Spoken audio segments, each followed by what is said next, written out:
Hey beekeepers, this is Wild Riley. I'm back at it again. Just thought I'd show you another quick video about kind of winter prep.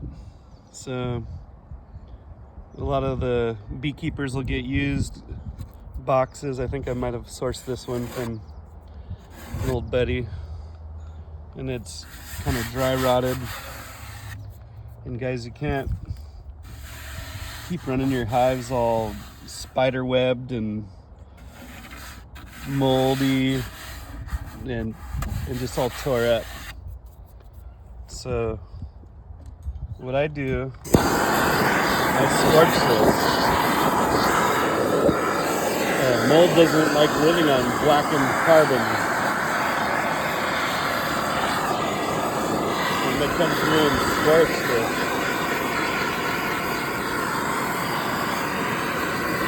So it's like the inside of an old burned out tree. You see the propolis starts to fizzle up and some of the pine pitch in the wood starts to well up. Heat it up nice like that.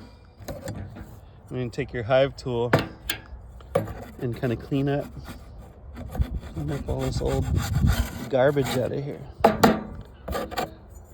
And take this tip and run it up and down this groove, clean this groove out. Clean this all up.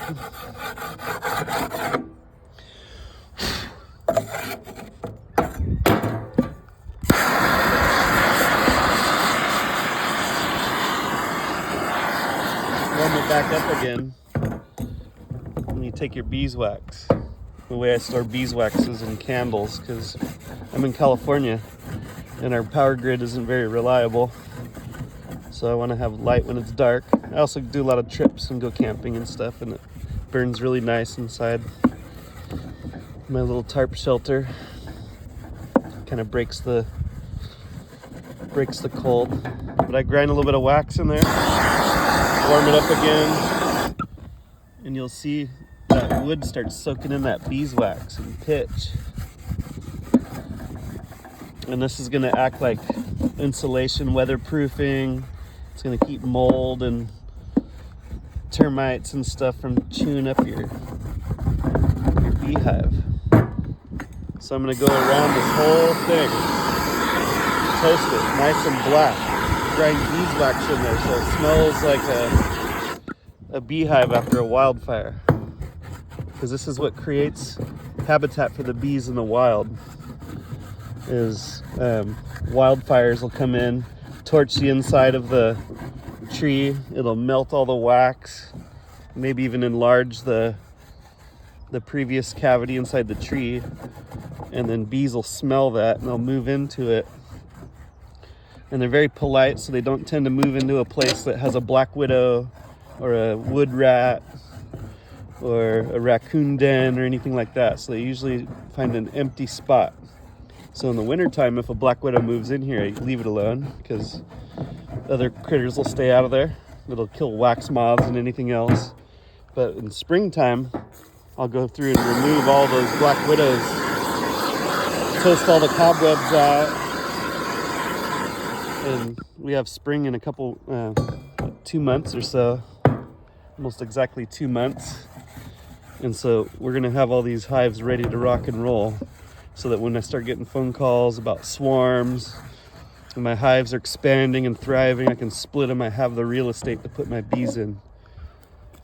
Your most important asset, in my opinion, is this right here, the honeycomb lattice. This beeswax lattice, it takes them about a year and a half to fully build out your whole hive. So you want to do your best to preserve that. This side's kind of tore up, so I'm deciding how I'm going to address that, because this is good comb. So I'll probably put it over here like that on the outside wall, because bees don't typically like it in here where it's cold. They avoid that spot, so oftentimes I'll end up having to turn this around and kind of push the comb and the bees out towards the edge, and that's with a 10 framer. Once you take care of your comb, then real estate becomes an issue. Where are you going to put your bees? Because this is what's going to limit your ability to expand.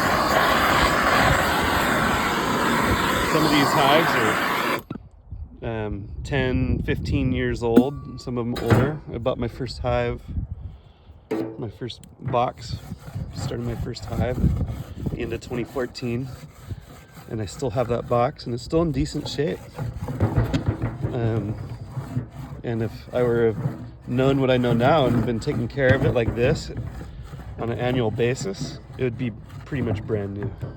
Because right now I'm restoring old equipment.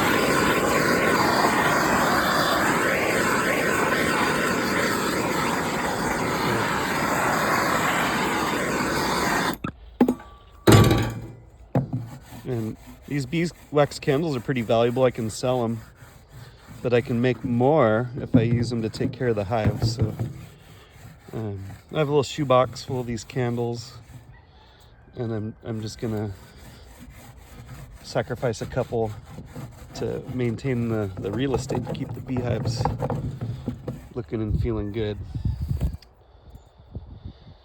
The other thing is the outside. So I'm gonna come through, and a lot of my beehives have painted camo. You see that? Yeah, I paint them camo, and that's nice because I can just touch up areas where maybe the paint's flaked off a little bit, and kind of just randomly, any areas that are especially dry rotted, I can kind of put a heavier coat on and kind of dab a bunch here and there, and then you end up with this nice camo pattern, and that way I'm not attracting extra attention with my bees, because no one knows any different about your beehives unless they can see them. Then they all of a sudden have something to say.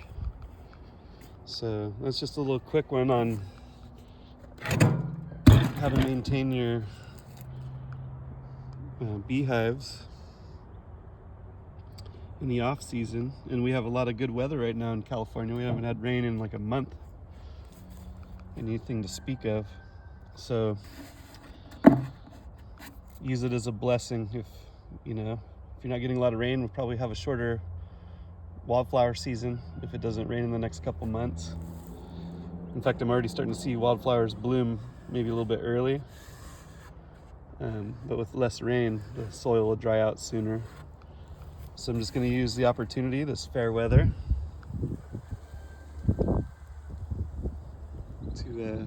to manage and maintain the hives and get everything all up to par. So get out there, get started on it, even if you have to get into a barn or something, under a easy up, whatever you got to do. But prep your hives, and your chores will change every season. So half of your chores will be maintaining the bees that you have, and then the other half would be maintaining your equipment.